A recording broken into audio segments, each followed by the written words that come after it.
Okay, this is part two. I think that we were talking about Alexander and where he was going. Let's go back to Alexander realized that he was in peril on every side. We talked Yes, about that. You heard that. He lost no time in starting out for Thessaly. I think did you hear that one? Thessaly, aware that descendant troops were gathered to prevent the passage, the formidable pass of TP. But he cut steps up the high mountain of Osa. Did I tell you that? yes, All right.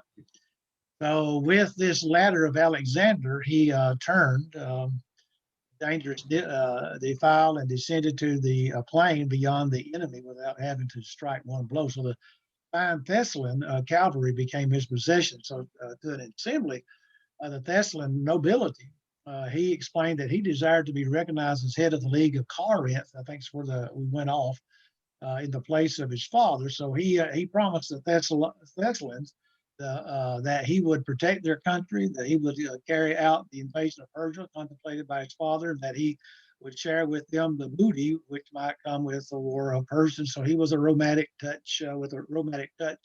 He reminded the Thessalonians aristocrats that they were, like himself, descendants of Achilles. So Alexander's audience assured him that he could rely on their loyalty and assist in furthering the unification of Greece. So the outcome of this meeting was that all the joining states agreed to acknowledge the position of Alexander as head of the League of Corinth. So we find that he was unopposed when he went to Thermopylae.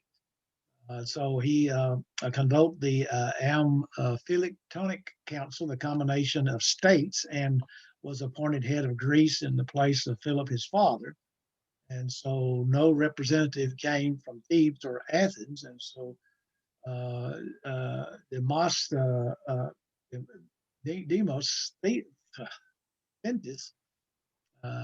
Thenis continued to invade against that of Alexander, and we find that there was no fortifications that were prepared against a possible attack from Athens. And so again, here's the problem with Sparta. Now Sparta refuses to join the league. So at Corinth, Alexander was met not only by politicians, but also by the artists and thinkers who desired to converse with a king who had been a pupil of Aristotle. And so Alexander then marched to Danube to meet the dangerous Tribalian. And so no invasions could be made of Persia until the tribes on the frontiers of Macedonia were repulsed. And so the enemy awaited that Alexander's the Balkan range of the mountains, and by a skillful dispersion of his soldier to the left and to the right, Alexander's army escaped the rolling of wagons and carts. So the victory was Alexander's. So Alexander then marched to Danube, and we find that we're on the bank, opposite bank, the Gracchi tribe awaited him with a strong force, and so his fleet was too small to cross. And so he prepared rafts out of hollow logs and skins blown out and crossed the passage by night. So the Gracchi, who had not expected the river crossing for several days, fled hurriedly in disarray. And so this rapid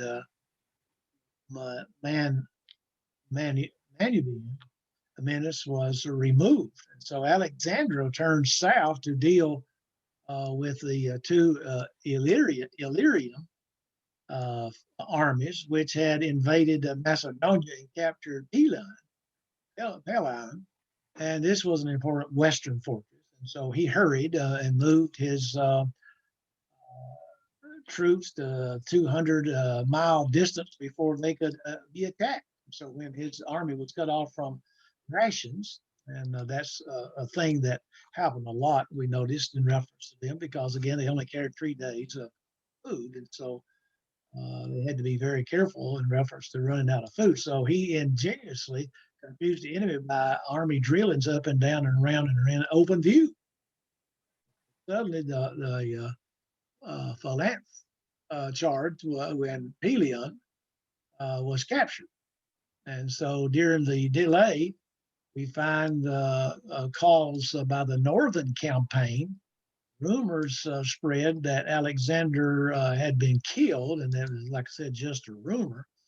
The Mosthenes produced a witness who was certain that Alexander had been wounded and could not recover, and so Thebes claimed independence. Other Greek cities promised to aid her against Macedonian supremacy, and Alexander realized the serious import of the news, and so choosing the rank over the high hills, he hurried, moved his army, and with fourth night before anyone had heard of his approach, he encamped some 6 miles away from within Thebes, and the rapidity of that of the march struck Athens with dismay. So Athens recalled the troops that she had sent to aid Thebes, and so decided to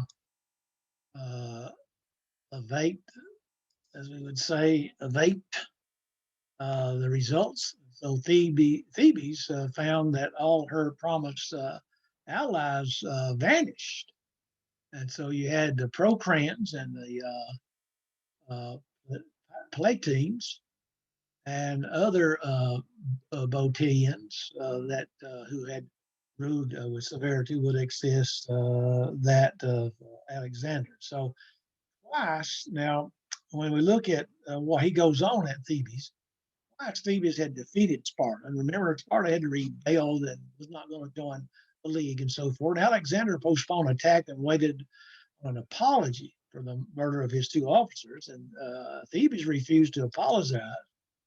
Every conciliatory approach that Alexander made was rejected, so Alexander just say, well, basically he's going to prepare to attack the city.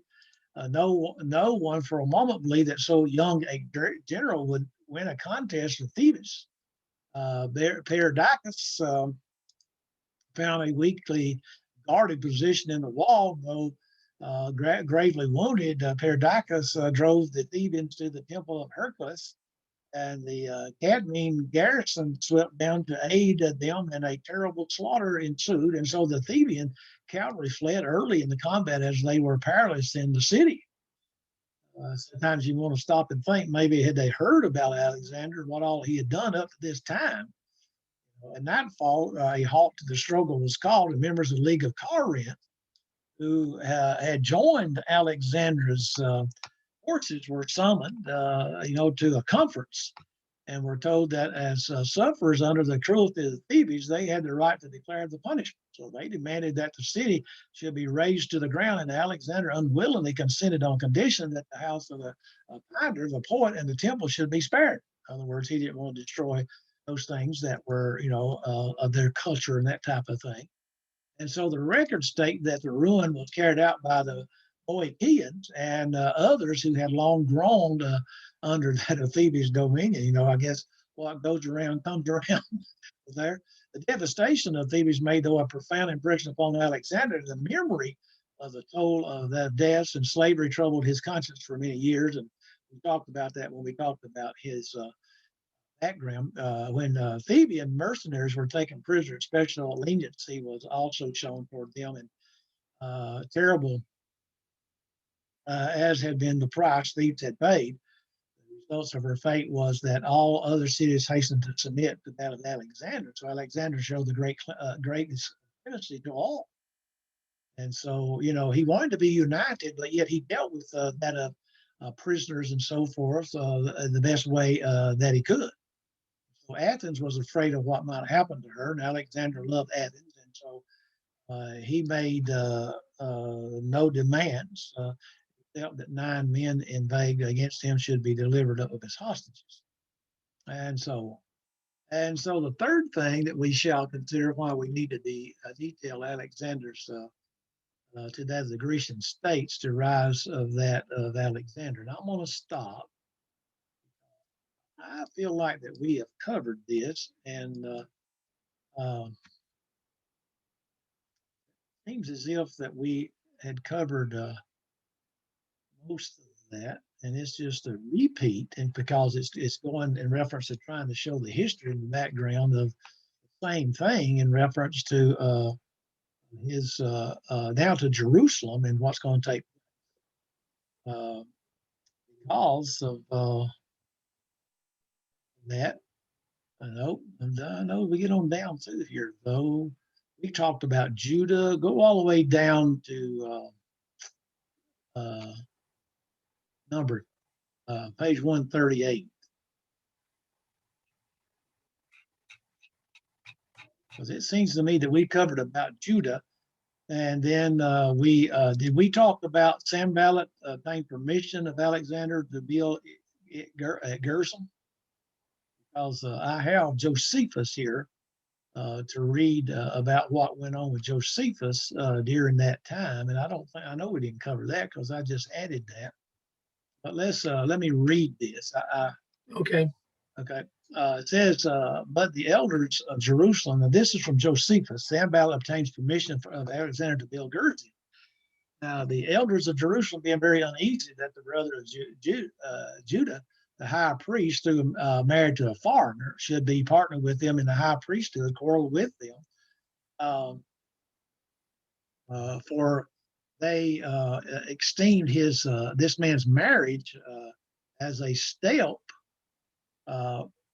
to such to be desirous of transgression about the marriage of strange wives, that this would be the beginning of mutual societies with that of foreigners. Now remember, though, that Alexander was encouraging, or others had been encouraged. I won't say Alexander. Others had been encouraging them to have those marriages, and they're having married wives that were not of their own country, had been an occasion of their former captivity and of the miseries that they underwent. So they commanded Manasseh to divorce his wife and not to approach the altar. So the high priest himself joining with the people in this their indignation against his brother, driving him away from the altar. So whereupon Manasseh came to his father-in-law, Sanballat, and told him that although he loved his daughter, Nikeso, yet he was not willing to be deprived of his sacerdotal dignity on her account, which was the principal dignity of their nation, always continued in that of the family. So then Sanballat promised him not only to preserve him the honor of priesthood, but to produce for him the power and dignity of high priest, and would make him governor of all the places he ruled. So if he would keep his daughter his wife, he would also told him further that he would build a temple like that at Jerusalem upon Mount Gerizim, which is the highest mountain that is in Samaria. So he promised that he would do this with the appropriation of that of Darius the king. So Manasseh was elevated with these promises and stayed with Sanballat until the proposal that he could gain a high priesthood as told up him by Darius. For it happened that Sanballat was then in years, and so but there was now a great disturbance among the people of Jerusalem because many of the priests and Levites were entangled in such matches. For they all revolted to Manasseh, and Sanballat afforded them money and divided those things for tillage and habitations, and all this in order to gratify his son-in-law. So about that time, it was Darius heard how Alexander had passed over the Hellespont and had beaten his lieutenants in the battle at Granicum, and was proceeding other, whereupon he gathered together an army of horse and foot and determined that he would meet the Macedonians before they should assault and conquer all Asia. So we find that he had promised him that, and so he was willing, to do what he could do. But again, like we said, he was up in years, and so he was not able to do a lot of the things. So we find that Alexander came into Syria and then also took Damascus. And when he had obtained Sidon, he besieged Tyre. So when he had a epistle to the Jewish high priest to send him some auxiliaries and to supply his army with provisions that they would, which he presented would formally send to Darius, he would now send him to do that. And so he chose the friendship of the Macedonians. And so if you drop down to number 4 there,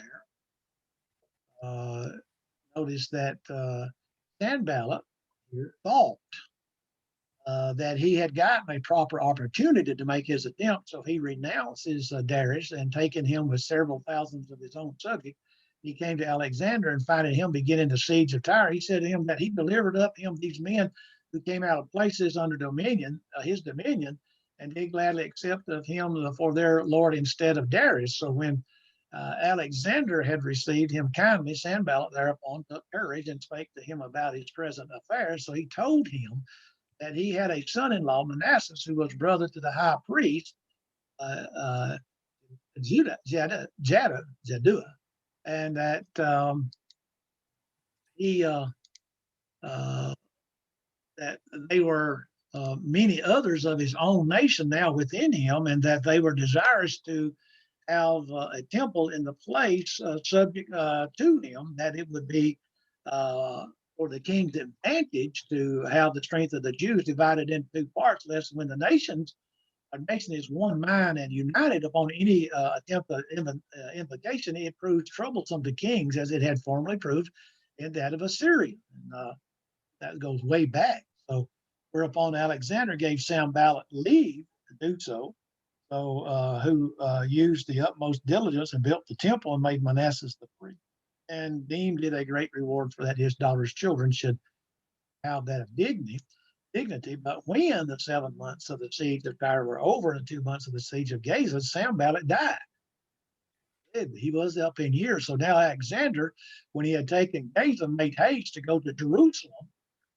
And Jaddua, the high priest, when he heard that, was in agony and up under terror, and as not knowing how he should meet the Macedonians, since the king was displeased at his foregoing disobedience. He therefore ordained the people should make supplications and should join him with sacrifices to God when he besought to protect that nation and how to deliver them from the perils of what was that were coming upon them. So we're upon God and warned them in a dream. And I think we talked about that also once before. So, when he was understood that he was not from that city, he went out in possession with the priests and the multitudes of the city and so forth. And he was we find that in reference to that of Alexander, that when he saw the great multitude and fairly promised them that the very reverse would happen. So for Alexander, when he saw at a distance, he in white garments, and while the priest stood clothed and etc., we find that he did not destroy them, as I guess they were thinking that would happen to them. And so again, that's some of the things that took place. And again, I think that we covered some of that, but I put more this time into instead of just one paragraph, and I'm trying to fix those so that I'll send you this. We'll have all those footnotes. I'm gonna have to go back and look why this is so much of repeating itself. Typed up the most of this in reference to the forms that I have with Brother Turner. I don't think we covered this part. When Alexander had thus settled the matters in Jerusalem, he led his army into the neighboring cities, and when all the inhabitants to whom he came received him with kindness, the Samaritans, who had then Shechem for their metropolis, a city situated in Mount Gerizim, and inhabited by the apostates of the Jewish nation, seeing that Alexander had so greatly honored the Jews, determined to profess themselves Jews. Now, they were half Jew, for such is the disposition of the Samaritans, as we have already elsewhere declared. And when the Jews are in adversity, they deny that they are of kin to them, and they may confess the truth. But when they perceive that some good fortune had befallen, they immediately pretended to have communion with them, saying that they had belonged to them and derived their genealogy from the posterity of Joseph, Ephraim, and Manasseh. Accordingly, they made their address to the king with splendor and showed great alacrity, I guess we'd say that, in meeting him as a little distance from Jerusalem. And when Alexander commanded them, the Shechemites approached him, taking with them their troops that Sanballat had sent them, and they desired that he would come to their city and do honor to their temple. Also, remember now, Alexander, so forth, or Manasseh there, being how that he was there, and let's see what Alexander was there. I'm sorry, I messed up. When they said that they were Hebrews but had the name of Sidonians living at Shechem, he asked them again whether they were Jews. And when they said they were not Jews, it was to the Jews, said he, that I granted that privilege. However, when I return and am thoroughly informed by you by this matter, I will do what I think proper. That's what he said. And so, in this matter, he took leave of that of the Shechemites and ordered that the troops of Sanballat should follow him to Egypt because of there he designed to give them lands, which he did little after Thebes. And so Thebes, as Josephus says, when he ordered them to guard the country. So now we have, even when Alexander was dead, the government was parted among his successors, but the temple of Mount Gerizim remained. And if anyone were accused by those of the Jewish or Jerusalem of having eaten things common or having broken the Sabbath or of any other crime of the like, he fled to that of the Shechemites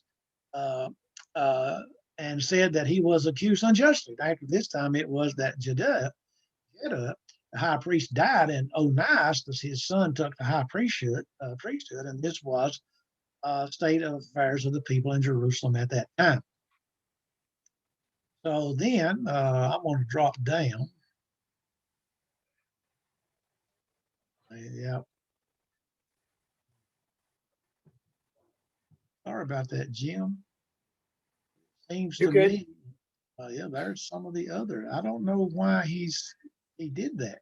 There's things in reference. Remember a while ago I told you I wanted to look up about the altar in the temple. Well, we didn't look at it, so now I have found it on my other notes, and I'm going to have to revise these. Well, let me tell you about that because of the friendship that was between Onus and Ptolemy Philometor, how that Onias built a temple in Egypt like that to Jerusalem. Josephus says, but then the son of Onias, the high priest who was of the same nature with his father and who fed the king Ptolemy and who was called Philometor, lived now at Alexander. And we have said already, when Onias saw that Judah was oppressed by the Macedonians and their kings out of a desire to purchase to himself a memorial and eternal fame, he resolved to send, he resolved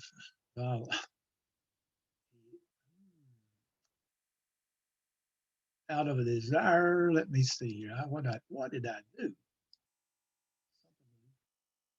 He resolved, there it is. He resolved to send King Ptolemy and Queen Cleopatra to ask them leave of them that he might build a temple in Egypt like that at Jerusalem and might ordain Levites and priests out of their stock. The chief reason why he was desirous to do so was that he relied upon the prophet Isaiah, which we already quoted, Isaiah 9, verse 19. The chief reason 100 years before why he desires to do so, that about 600 years before, and foretold that there certainly was to be a temple built by Almighty God in Egypt by a man that was a Jew. And Onias was elevated with this prediction and wrote the following epistle to that of Ptolemy and Cleopatra. And this is what he said when he wrote. And says, having done so many and great things for you in the affairs of the war, by assistance of God, and that in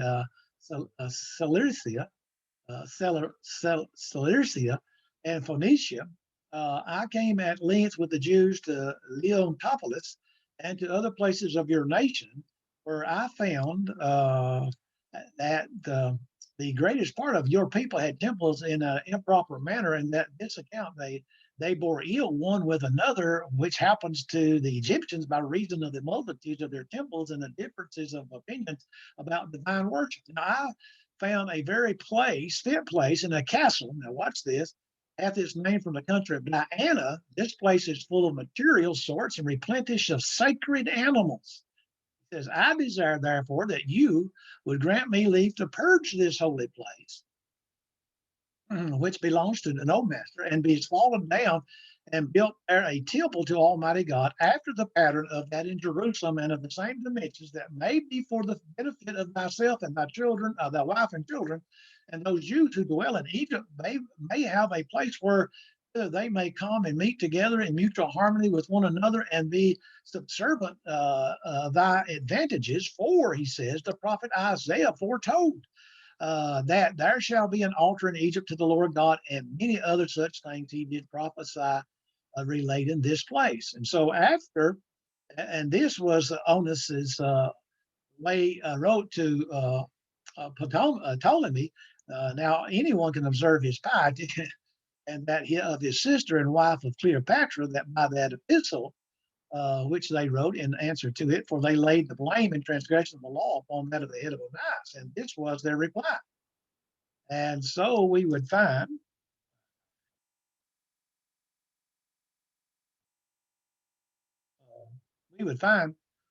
this was the reply. He says there, King Ptolemy and Queen Agrippa to Onias, send greeting. We have read thy petition wherein thou desirest to leave to be given to thee to purge that temple which is fallen down, Leontopolis in the anomalous of Heliopolis, and which is named from the country of Bubastis, on which account we cannot but wonder that it should be pleasing to God to have a temple erected in the place so unclean and so full of sacred animals.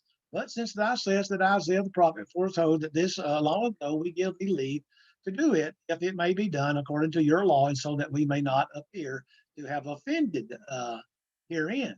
So we find that Onias took the place and then built a temple and an altar to God like that in Jerusalem, but smaller and poorer. I do not think proper for me to describe its dimensions or vessels, or which have already described in my seventh book of the words of the Jews. However, Onias, found other Jews like to himself, together with priests and Levites, that they performed divine service. And we have said enough about the temple. In yours outline, you'll probably have more than that, but that will be deleted because we found exactly what we wanted in reference to what we were saying in reference to that of building the temple. So go down because that's the same thing. If you have Unit 6, Unit 4 and 5 seems to be just about alike. And them out right now. There's 4 and there's 5. So that I can go back and look at see what has happened in reference to. One is 4 was a historical survey of the Hebrew people from the rise of Alexander the Great to his arrival at Jerusalem. And 5 was a historical survey of the Hebrew people from the beginning of the Grecian period under the rise of the Roman Empire. They are mixed up. I got number 6 right here too. So I have to go back and look. And if we didn't cover, it's just a duplicate. I must have done that when I scanned them. So we may have to go back, Gene. Okay. Unit 6 here, here's these dates. I think I'm going to cover them. We're going to stop. That way we won't be so far along if we have to go back. Do you have the dates in First Maccabees chart there?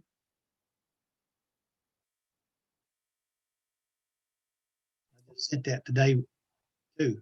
So, Unit 6, right at the top of Unit 6. Oh, let me tell you the page. I'm sorry. Page would be 147. 147 down at the bottom.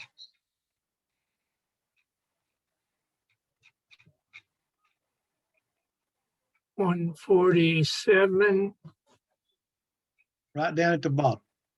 Unit 7, Unit 6. Okay, there's the date. You see, Gotcha. in order to disentangle this particular complexity as far as possible, and Yeah. we will begin by listening the dates verse Maccabees, and then we will show in a chart where each would fall if calculated from the spring of 312 BCE and autumn 312 BCE or spring, or 311 BCE. Now BCE means, now if you notice there, for the common era, use of the dates before the Christian era, especially non-Christians. So this will indicate internal difficulties and inconsistencies of the book's dating, but it will also demonstrate that in a number of cases, a particular event, whether dated by autumn of 312, I need to put BCE in there. Oh, we're talking about. Or the spring of 311 BCE system will nevertheless fall into the same Julian year.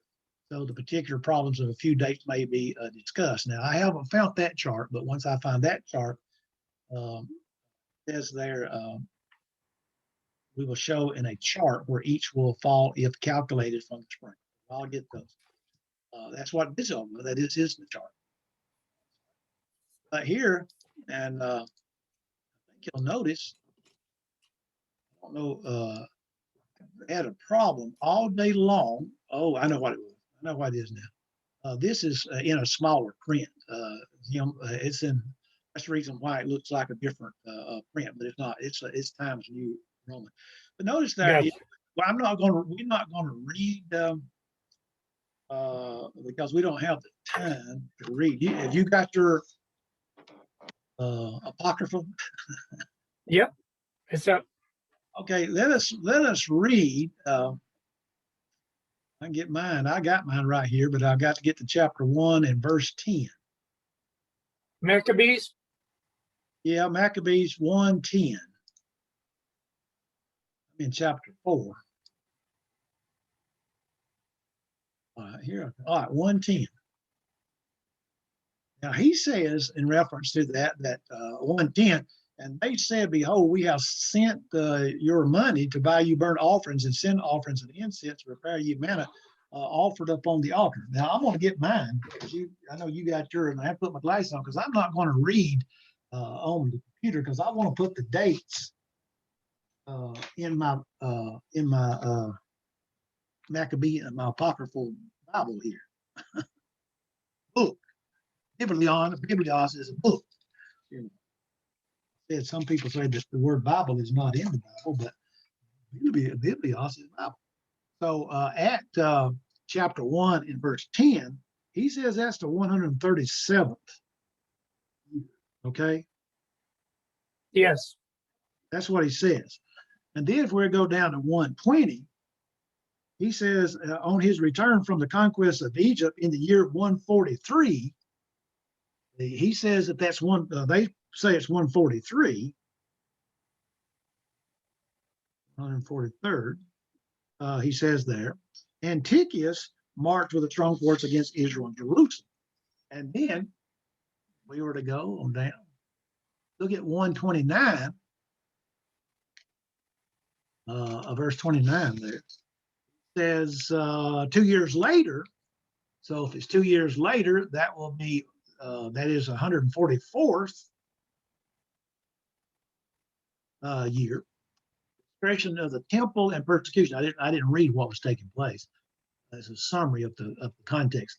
The accession of that of Antiochus the fourth is the 110, and 120 is Antiochus returns from Egypt and enters into Jerusalem temple. So 129 is the plundering of the temple, the building of a citadel. And then in 154, I was thinking that somebody had written that they had in this printed Bible, in this printed what it does down here, he says in the year of 137, and so some would say that's 175 before BC. I don't know. Do you have at verse 10? Do you have at verse 10? Do you have any footnotes? like a little B? Sir, You don't have any footnotes down at the bottom of the page on any of them? no. Okay, This is a They- downloaded Bible from the internet. yeah. Well, this one here right there gives a 150 on verse 10, 175 BC. And on verse 20, they give 169.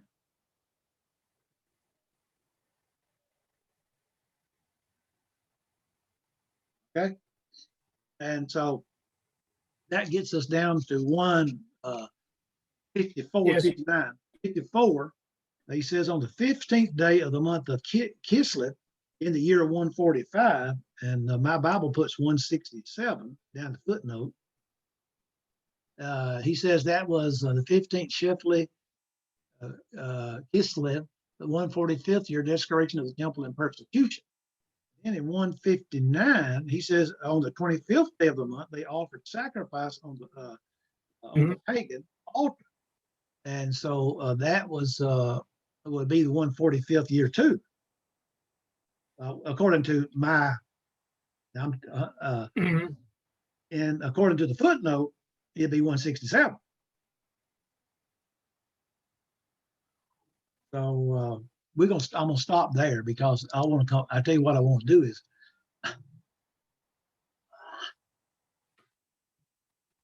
I mash that thing, it would do something else. Pull this computer out. I may have to buy me a laptop. I mean, all those other ones. Desktop. Okay, so I'm gonna go back and look at all that other stuff that we've done, and I'll make sure that reference to our lesson plans that they're not. What I'm afraid is that when I scanned them, I scanned the first page of first few pages of five, and then the rest of them are 4. I'm thinking that's what I'm gonna see tonight before I go to bed. All right, Lord willing, I'll see you Sunday night. Be good, Bobby. Are we gonna have snacky yet? I wish. All right. You be good, Bobby. All right, you too. Good night.